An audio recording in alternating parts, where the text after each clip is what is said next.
এক বিশাল বনে থাকত ছোট্ট এক হরিণছানা।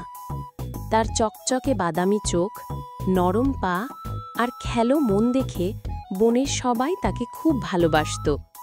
সারাদিন সে দৌড়ঝাঁপ করত, প্রজাপতির পেছনে ছুটত, ঝর্ণার ধারে গিয়ে ঠান্ডা জলে খেলত। সেই একই বনে থাকত এক বৃদ্ধ কচ্ছপ। ধীর পায়ে সে সবসময় হাঁটত, কোথাও যাওয়ার তাড়াহুড়ো তার ছিল না। বনের পাখিরা বলতো, ওহো, কচ্ছপ দাদু তো এক গাছ থেকে আরেক গাছে যেতে যেতেই আধা দিন কাটিয়ে দেয়। অনেকে হেসে বলতো, হাঁটার চেয়ে ঘুমানোতেই ওর বেশি আনন্দ।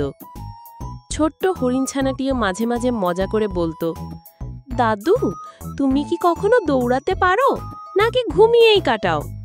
কচ্ছপ কিন্তু হাসি মুখে উত্তর দিত, বাবা, তাড়াহুড়ো করলে ভুল হয়, ধীরে চললেই নিরাপদ থাকা যায়।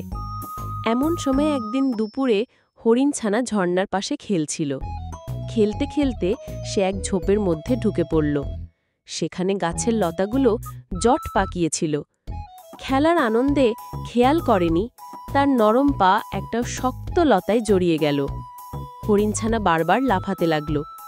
আহা, ছাড়ছে না তো, এখন কি করি? সে যতই লাফাল, লতাটা ততই আঁকড়ে ধরল। ভয় পেয়ে তার চোখে জল এসে গেল। হঠাৎ সে দূরে দেখল কচ্ছপ ধীরে ধীরে তার দিকে এগিয়ে আসছে। হরিণছানা চিৎকার করে বলল, দাদু, তাড়াতাড়ি এসো না, আমি আটকে গেছি। কচ্ছপ ধীরে বলল, চিন্তা করো না, আমি আসছি। হরিণছানা অস্থির হয়ে দাঁত কামড়ে বলল, আহা, তুমি তো এত ধীরে হাঁটো, সূর্য ডুবে যাবে এর আগেই। কচ্ছপ থেমে মৃদু হেসে বলল, যত ধীরই হই না কেন, আমি তোমাকে ছেড়ে যাব না। ধীরে ধীরে সে কাছে এলো। তারপর তার শক্ত চোয়াল দিয়ে লতাটা কাটতে লাগল। কিছুক্ষণ পরেই হরিণছানার পা মুক্ত হল। হরিণছানা আনন্দে লাফিয়ে উঠল, কচ্ছপকে জড়িয়ে ধরে বলল, তুমি কত ভালো, আজ আমি বুঝলাম ধীর হলেও তুমি কত ধৈর্যশীল আর উপকারী।